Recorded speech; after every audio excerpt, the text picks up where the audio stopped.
Welcome back to Game-Based Learning in the World Language Classroom, the why, what, and how. We're on section 3 of my book, The How, where I show you how I use these crazy games in my classroom. I'm Madame Sensei. I teach Spanish, French, and Japanese to high schoolers out here in the beautiful Pacific Northwest. I love to create games, so contact me on the Minecraft Education Ambassadors or the Minecraft Teachers Lounge if you want to work with me, the Duolingo Education Ambassadors, or Roxem, or studio-nemo.com. We're on chapter 21 of my book. We're leveraging online games. In our previous episode, we talked about some of the updates to Duolingo, and again, Duolingo I only use for homework. I do not have the students sitting behind a screen during class time, with 3 exceptions, okay? We started talking about Quizlet, and I told you some of my frustrations with Quizlet, but I also told you it's a very solid flashcard app.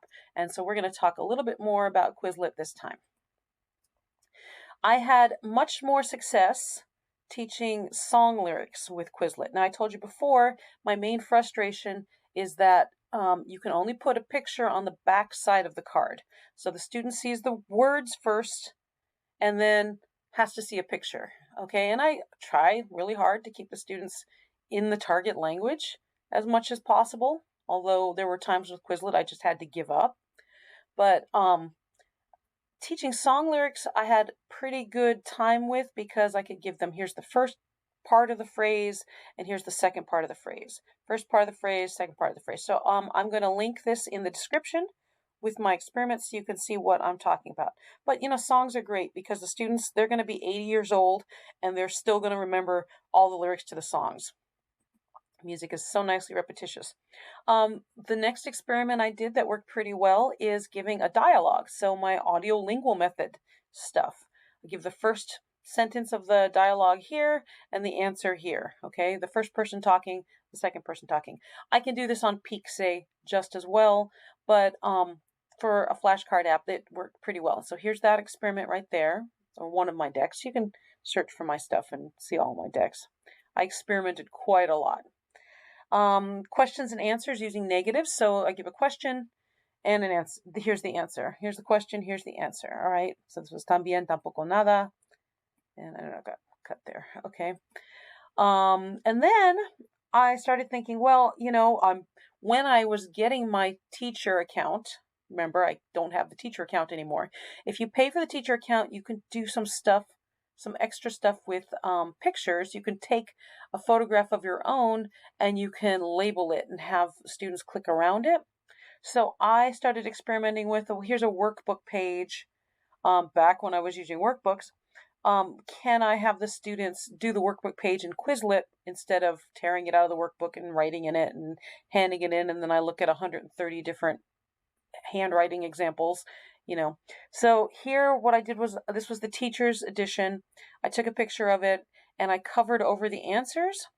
So students were to look at this. And Quizlet generated, well, they didn't generate, I had to do this all by hand, but here's the question. I wrote this question in, and then students had to choose what the answer was, and then they could click here and see which one it was. And maybe it was more than one with some of these. But here's that experiment here. I didn't experiment with that too much because I didn't like it as much, but it was certainly interesting, and I think if I was really married to Quizlet, I'd be playing with it much more. This one I just took a screenshot from the textbook and stuck it in there. So here's that experiment. In Japan, when I went to school, one of their favorite things is maruume, which is like a fill in the blank. It's like a closed activity. And so for Japanese, it's going to leave out a particle. Particles are tiny words like, I don't know, English, we have indefinite articles and definite articles, but they're not the same thing. They tell you the part of speech, okay? So I just wrote sentences and left out the particle, and I put my picture on it too. Well, I mean, this is the back side, because, you need the picture. And then the front side would have the particle, so it made no sense whatsoever unless the students went in and flipped it around. So, but it was interesting to play with. This was an experiment I was trying to teach the concept of liaison. This was when we were during the pandemic, and I didn't have my students in front of me, so we didn't have all that repetition in the class. So I wrote out some stuff and I covered over where the liaison would be, and the students would click and figure out where they get to pronounce that last letter. Yeah, students didn't. They just absolutely would not flip the pictures to the front, so they didn't really learn this. I will talk about Blukit a lot, okay? I love Blukit. After Blukit was invented, there was no reason for me to go back to Quizlet. Blukit lets me put a picture on the front. Okay, so here's the question, here's the picture. It also, I should put a screenshot in. I could put pictures on each of these if I wanted.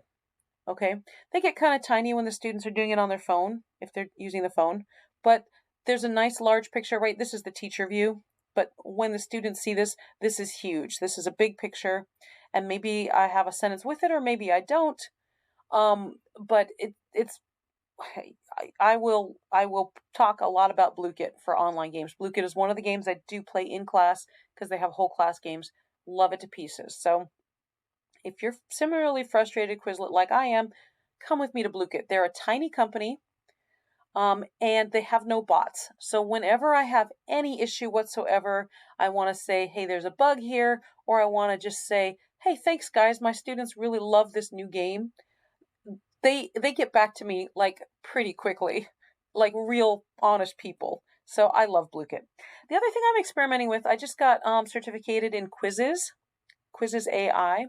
So I'm experimenting with them because one nice thing about Quizlet is it will introduce things in a set order. Blukit will randomize them, okay, which is good. But if I want to do a set order like song lyrics, so I'm experimenting with quizzes and Quizzes AI, and I will make another episode of that after I play around with it more because I'm not an expert at it. In our next episode, we're talking more about online games, different online games.